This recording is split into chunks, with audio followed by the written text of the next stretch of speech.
cómo presenta a Ciro y cómo Dios habla de Ciro en Isaías. O sea, si Persia fue un instrumento en el pasado, ¿por qué Israel siempre está en el centro? Que es que algunos conectan a Irán con profecías futuras como Gog y Magog, eso es válido, pero Estados Unidos no está en la Biblia.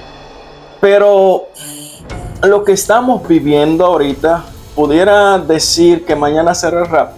Yo soy uno de los que digo que el rapto se va a dar, el arrebatamiento se va a dar post tribulación.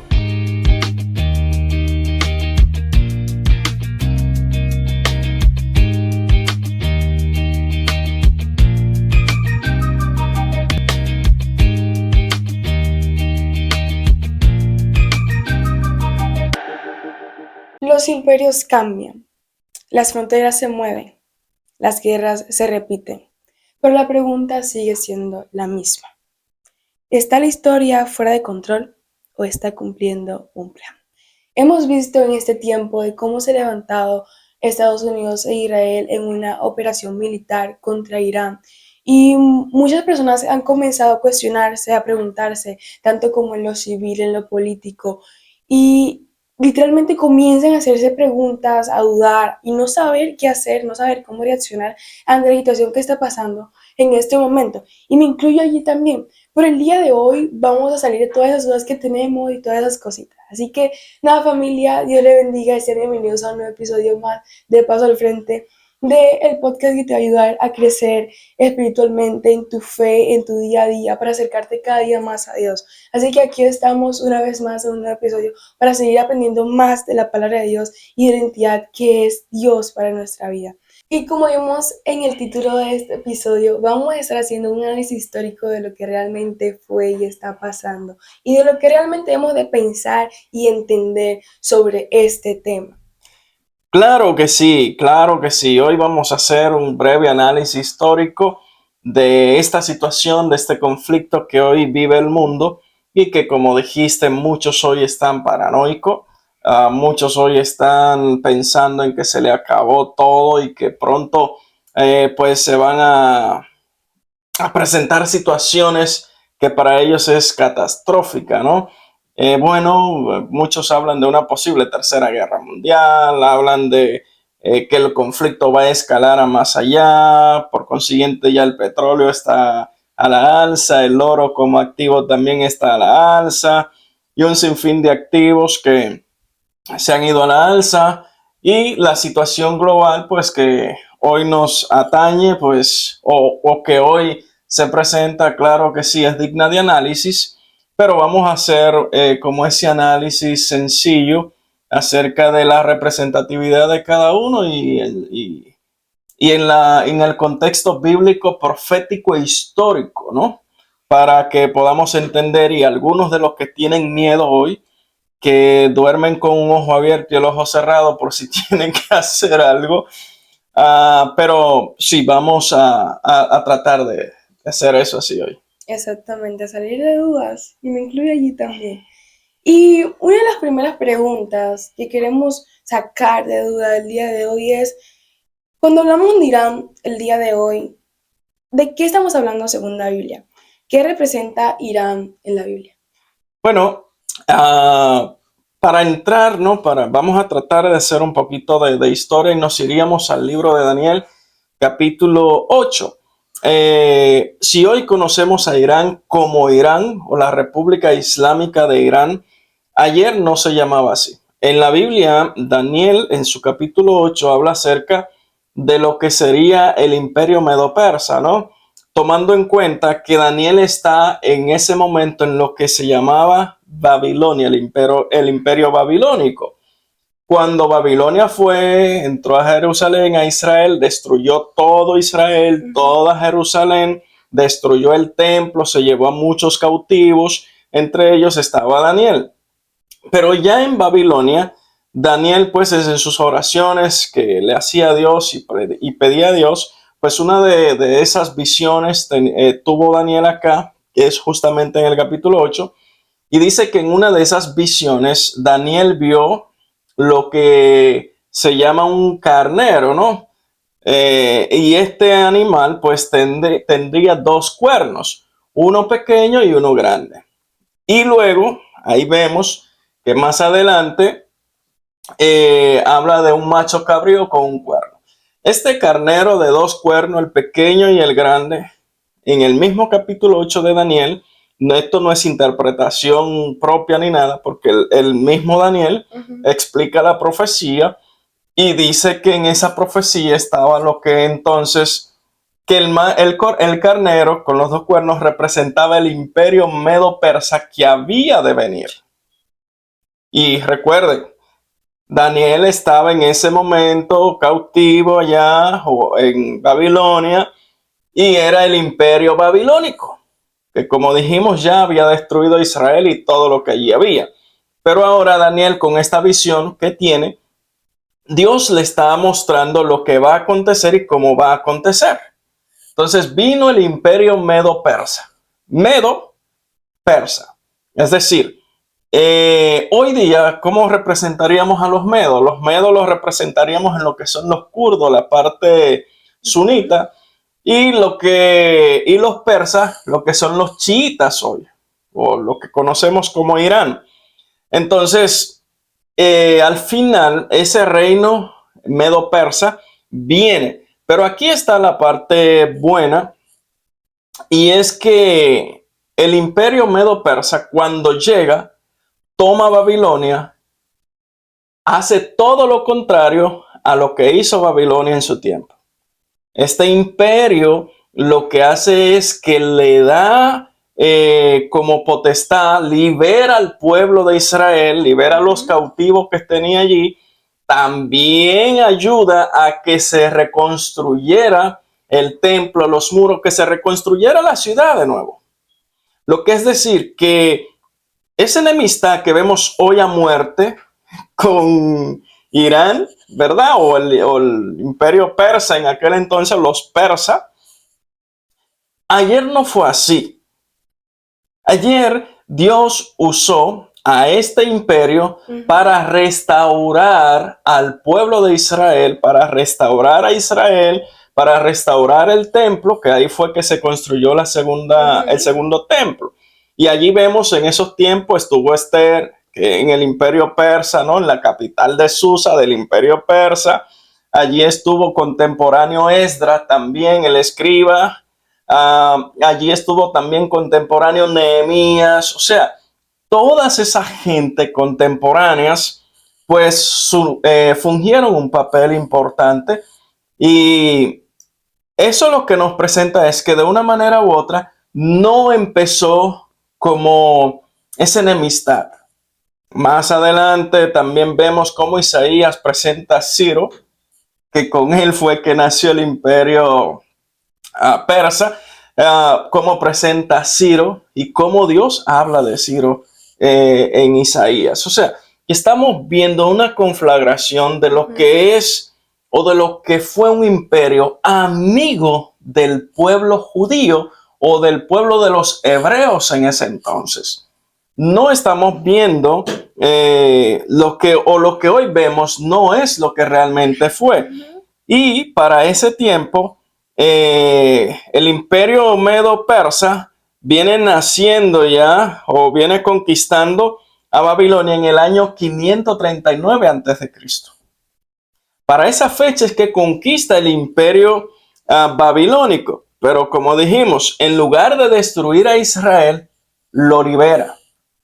En lugar de cautivar, en lugar de someterlo, le da libertad y le permite ir a reconstruir su ciudad, a reconstruir lo que sería entonces el segundo templo de Salomón. O sea, financiado por Irán, o Irán no, financiado por el imperio medo-persa, financiado por ellos, rey Artajerjes, rey Asuero, o sea, todos esos reyes que estuvieron allí, Ciro el Grande, como fue conocido también, o sea, todos esos reyes en el imperio de aquel entonces, pues fueron muy amigos de lo que fue Israel, salvo uno, Amán, que se lo conocemos, pero Amán pues tuvo su oportunidad.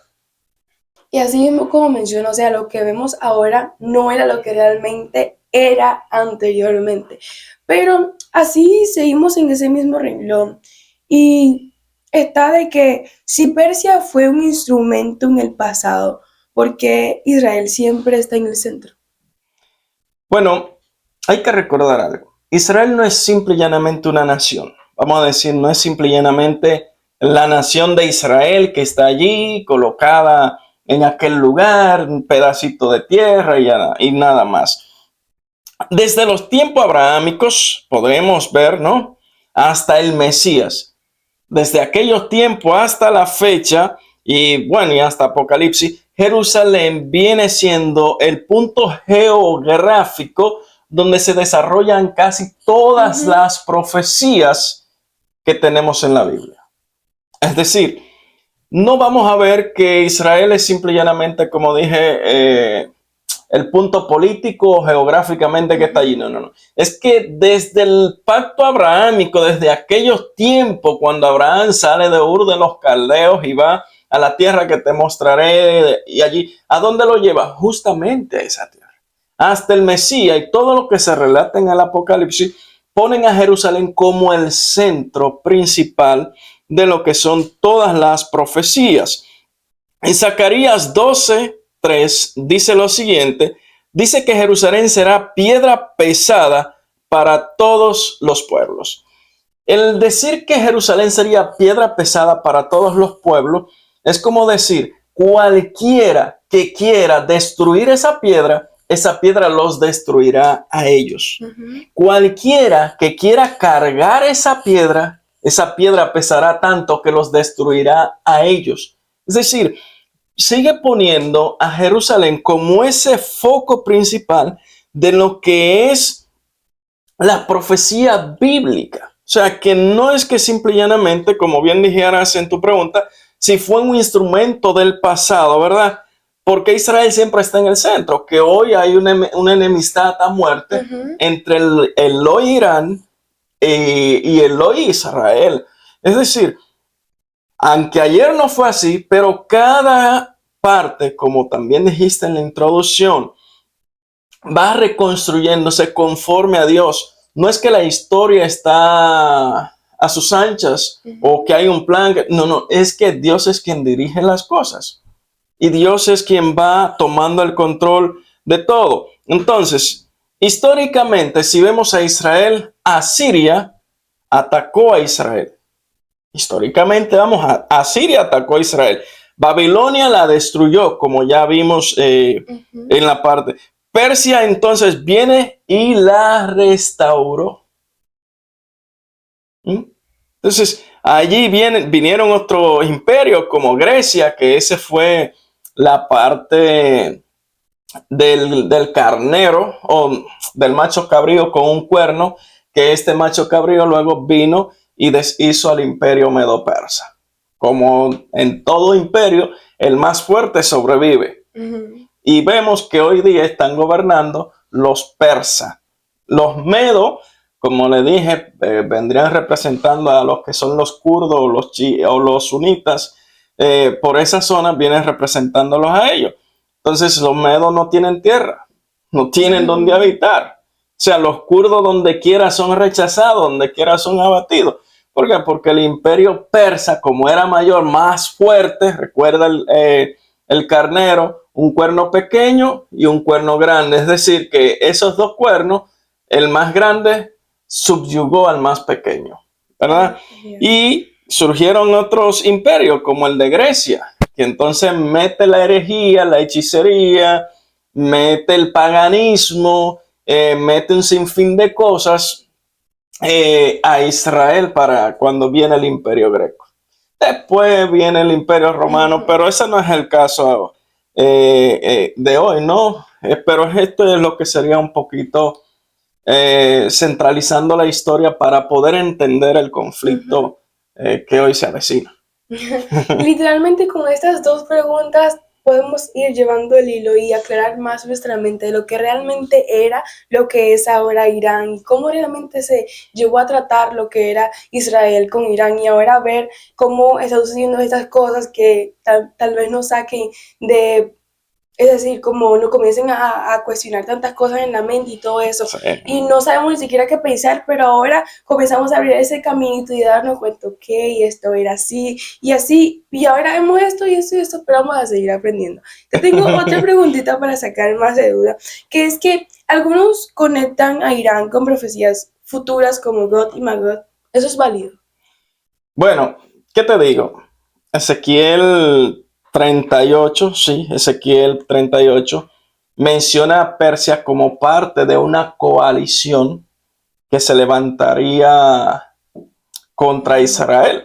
Y esa coalición viene siendo God, de que pertenece a la tierra de Magot. O sea, que no es que sean dos personas o dos naciones independientes, sino God es el personaje y Magot es la tierra de donde viene God.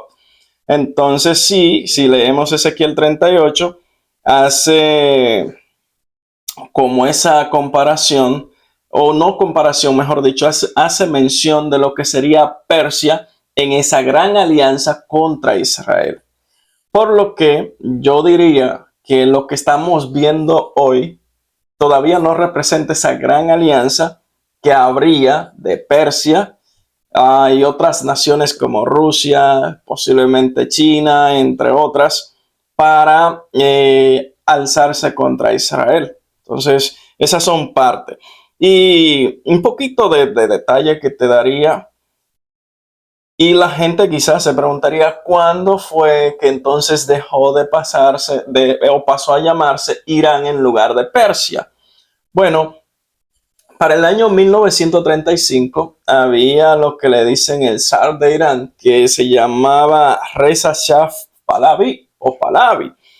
Este don o este señor, quien dirigía Irán para esa fecha, dice que entonces le cambia el nombre de Persia a Irán por la razón de que ellos eran conocidos como los tierra o tierra de los arios, o sea, eran conocidos como tierra de los arios, y por tal razón pasan de llamarse Persia a Irán como un nombre más coloquial, más conocido, mejor manejado entre ellos. Y ese cambio viene ocurriendo como en marzo del 1935, es decir, que ahí aparece o formalmente empieza a llamarse, en lugar de Persia, a llamarse Irán. Y mediante lo que tú estás mencionando, vemos de que está Israel, de cómo era antes, de cómo se llamaba Irán antes de ser Irán, que era Persia. Y todo ello se menciona en la Biblia, vemos su historia, vemos de cómo creó y todo eso. Pero Estados Unidos no está en la Biblia. Bueno, ¿qué te digo? Así como vimos que en el pasado Israel o Irán fue muy aliada, una aliada fuerte de Israel, que la ayudó a salir adelante, le devolvió, digamos, su identidad para ese entonces. Recuerda que vienen imperios, se van imperios, nacen imperios, llega el ocaso de esos imperios. Hoy Estados Unidos, aunque no es, digamos, un imperio como aquellos conocidos, no es un imperio como Babilonia, como Medo-Persa en aquel entonces y demás. Sin embargo, Estados Unidos sí es una forma de imperio en el aspecto económico y político, porque decisiones que toma Estados Unidos ahorita afectan a los pequeños, a los más pequeños y a unos posibles grandes. ¿Por qué? Porque ahora mismo, si bien es cierto, la moneda que se está usando globalmente para el cambio e intercambio es el dólar. O sea, que viene siendo un imperio económico y de todas formas Estados Unidos es un imperio, es una potencia militar, es una potencia nuclear, es una potencia en todos los aspectos, ¿no? Y que es la potencia más grande que ahorita hay en el mundo. Y aunque no esté, digamos, tácitamente en la Biblia, sí la Biblia hace mención de imperios y reinos que surgirían después de esos. O sea, no necesariamente tendría que estar allí en la Biblia para que formalmente se mencionara como tal. Hoy Estados Unidos es un gran aliado de Israel y viceversa. Israel es un gran aliado de Estados Unidos en Medio Oriente. Es decir, que están ahí, son buenos aliados y la Biblia habla pues de que Él protege al que protege a su pueblo. Entonces, por ahí viene un poquito de la historia y créeme, en la parte profética, ¿no? Como en las partes de la profecía, ninguna superpotencia fue eterna ni es eterna, porque eterno solo hay uno y es Jesucristo.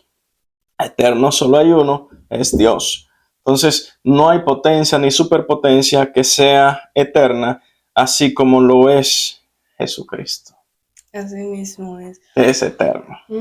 Entonces podemos decir que Estados Unidos viene siendo en la parte de esos imperios y esas fuerzas que van a surgir mediante el tiempo y esas cosas, ¿verdad? Sí, podríamos catalogarlo como la parte de la Biblia que dice que vendrían imperios o surgirían imperios y no explícitamente menciona ninguno, salvo los que sí ya pasaron, que sí los mencionó e hizo alusión a ellos con figuras literarias como el carnero, como el macho cabrío, como la estatua que vio Nabucodonosor, ¿no? De todas esas cosas, o sea que de una manera u otra vienen representadas con figuras literarias. Entonces, mediante todo eso que estuvimos escuchando hoy y hasta este momento de lo que era realmente Irán, de cómo se llamaba, cuál fue ciertas de las cosas que se hicieron entre Israel e Irán y todo eso, y lo que está pasando actualmente también, lo cual involucra a Estados Unidos y todo lo que está sucediendo, ¿será que podemos decir que eso es alguna señal del rapto? Bueno, una buena pregunta, ¿no? Y aunque es, digamos, un poquito fuera de la historia, pero sí, bien válida la pregunta. Fíjate qué pasa. Y voy a tratar de hacerlo un poquito resumido. Hay diferente teología de interpretación. Una de ellas y la que más, digamos, se ha usado por la vida, ¿no? Por nosotros los cristianos y la que más pulula, por decir así, entre todos los estamentos religiosos, es la teología dispensacionalista. Y dentro de la teología dispensacionalista, pues que está el rapto, y si creemos en el rapto o el arrebatamiento, sin embargo, son las formas las que varían entre uno y el otro. La dispensacionalista habla acerca de que seríamos raptados antes de que viniera la gran tribulación, como la describe Apocalipsis. Pero lo que estamos viviendo ahorita, ¿pudiera decir que mañana será el rapto? Yo diría que no. Yo diría que no, aún tomando en cuenta la misma interpretación dispensacionalista, diría que no, porque hay factores que todavía no se han dado. Si quieren saber esos factores, déjenlo saber en comentarios y luego lo explicamos, ¿no? Porque para que así entonces tengamos tema de qué hablar con ustedes. Pero en definitiva, eso yo diría que no es el momento de un rapto, porque lo que estamos viviendo ahorita no es señales como esas que se describen que sucederían antes del fin. Mateo habla de guerras, rumores de guerras y demás. También dicen en Mateo 24 que el que esté en su casa, en la azotea de su casa, no descienda para tomar nada, el que esté en el monte quédese allá y demás. Sin embargo, eso tiene otro contexto que no lo vamos a analizar aquí tampoco. Pero el rapto no, o lo que estamos viviendo ahora no es una señal tan fuerte para hablar de que mañana será el rapto. No, hay muchos procesos, muchas condiciones que todavía deben darse. Yo puedo hablarle de otra teología o mencionársela que es la reformada, ¿no? Y sí, aunque cree también en el rapto, pero entiende que está lo que es el rapto pre, mid y post tribulación. Yo soy uno de los que digo que el rapto se va a dar, el arrebatamiento se va a dar post tribulación. Y cualquier cosa deje en los comentarios para que luego entonces debatamos esos puntos, que no es el caso ahora mismo. Pero digo que creo en el post, por también muchos eventos que la Biblia describe que todavía no se han dado. Pero en definitiva, para responder tu pregunta y no andar con tanto rodeo, si nosotros vamos y vemos la historia misma, Israel volvió en el 1948 a formarse como nación, después de andar dispersado por todo el mundo, que también esa fue otra profecía que se cumplió con ellos, que lo dispersaría y luego los juntaría como las gallinas juntan sus polluelos debajo de sus alas. Bien, Jerusalén vuelve a ser el foco global como lo fue en la antigüedad. Todas las situaciones se dieron en Jerusalén en la antigüedad y hoy Jerusalén sigue siendo el foco global. El pleito ahora mismo es por Jerusalén porque los árabes quieren a Jerusalén, la mezquita está allí, donde estaba el monte del templo y un sinfín de cosas. Entonces hay cosas que todavía no se han dado. Y aunque se dice que todo está preparado para la reconstrucción o construcción del tercer templo, tienen todos los utensilios, tienen todo allí preparado, pero todavía no es el momento. Y vuelvo y reitero, como mencionaste al principio, la historia no anda manga por hombro.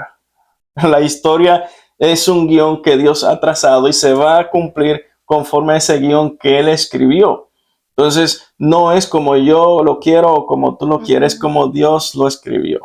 Por tanto, no es una señal para mí de que mañana sea el rapto, aunque fuera hoy, porque lo estamos esperando desde el día que creímos.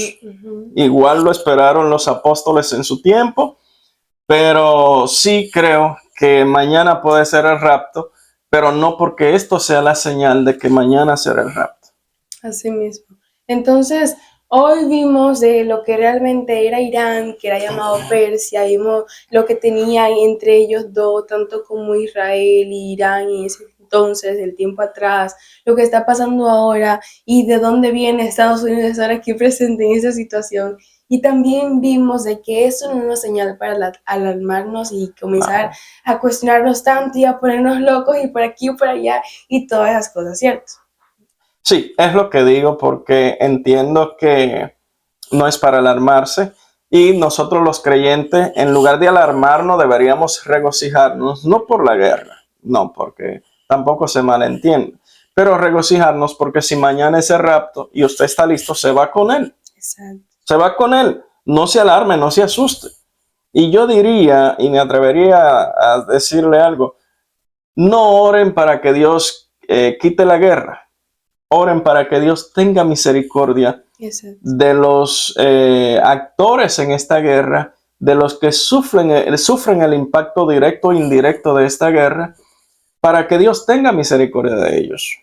Pero orar para que quite la guerra, y si es plan o si está dentro del plan guionado que Dios tiene, entonces le voy a decir a él, no, quita eso, como Pedro le dijo en una ocasión a Jesús cuando él le dijo que era necesario el descender a Jerusalén para morir, para hacer, y Pedro le dijo, jamás tal cosa te acontezca. Entonces, ¿le diremos eso? No lo sabemos, entonces es mejor orar, es una recomendación, por misericordia, en cuestión de los actores directos o indirectos que sufren las consecuencias de esta y los que están involucrados allí. Creo que sería mi recomendación. Exactamente, en realidad, en todo tiempo orar, en todo tiempo buscarlo, no perdernos en el afán que está pasando en este momento, exacto, sino seguir enfocándonos de buscar a Dios constantemente y conocer más al Padre, conocer más cuál es su plan para nuestra vida y seguir junto a Él, en realidad. Así es.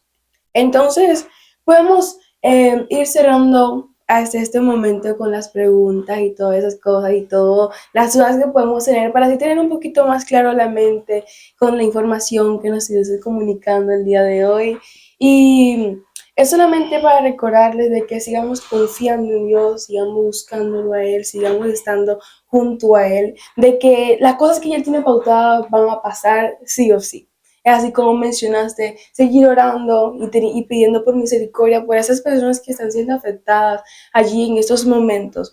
Seguir orando, seguir buscándolo y seguir confiando sobre todo. Porque en su palabra está todas las guías que Él nos dejó para saber sus tiempos, para saber qué va a pasar, en cuándo, y saber qué hacer cuando escuchemos esos rumores o esas cosas que tal vez también van a salir cosas falsas, las cuales Él no habla allí en la Biblia de qué hacer y qué no hacer en esos tiempos. Así es, seguir confiando en su palabra, seguir buscándolo y seguir allí siempre, siempre, cada día, confiando en su palabra y en lo que Él ya dijo. Así es, y tomando en cuenta que aquí la pregunta no es si quién atacará a quién y si Estados Unidos salvará a Israel o no, no es la cuestión, porque en definitiva no es Estados Unidos quien salvará a Israel al final de los tiempos. La Biblia habla claro cómo serán todas esas cosas. Y aquí usted debería preguntarse, ¿estoy yo listo? ¿Estoy yo preparado para que si mañana Cristo viene, que si mañana suena la trompeta de su advenimiento, estoy listo para irme con Él? ¿Estoy preparado para cualquiera que sea la eventualidad que se dé? Creo que por ahí es que debemos dirigir nuestro enfoque y tratar de acercarnos cada vez más a Dios. Porque algo que puedo decir, que aunque esto que está pasando ahorita no es una determinación final de que va mañana a acabarse el mundo, como muchos dicen, pero sí son indicios de que algo grande se acerca. Puede ser mañana, como puede ser dentro de 100 años más. No lo sabemos porque Dios es quien controla todo esto. Ahora, la historia bíblica, las profecías bíblicas nos dan datos que si lo analizamos podemos por lo menos entender lo que está pasando. Y por eso es que se hace necesario que seamos curiosos, que estudiemos las profecías, que estudiemos la Biblia, para que sepamos en qué situación estamos. Y vuelvo y reitero, como dije ahorita, nosotros los creyentes no tenemos por qué estar alarmados. Que Dios lo guarde a usted y a cada uno de toda la humanidad.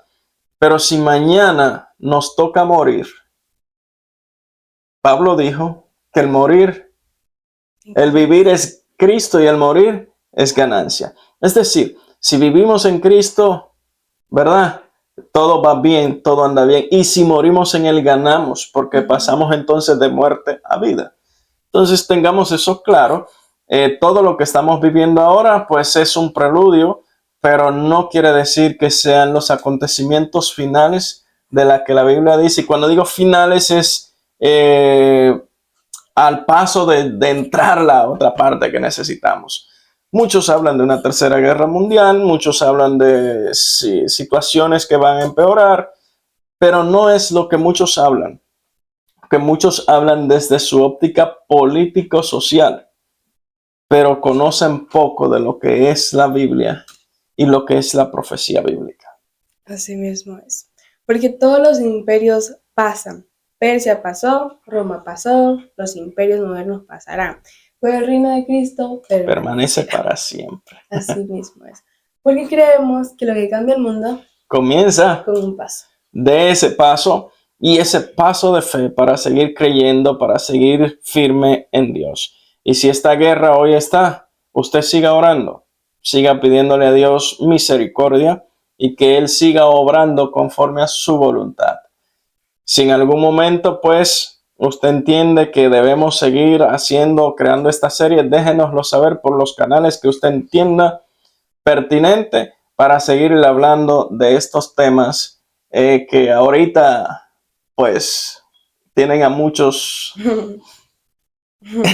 Bueno, que Dios les bendiga, Dios les guarde y nos vemos en un próximo episodio de Paso al Frente.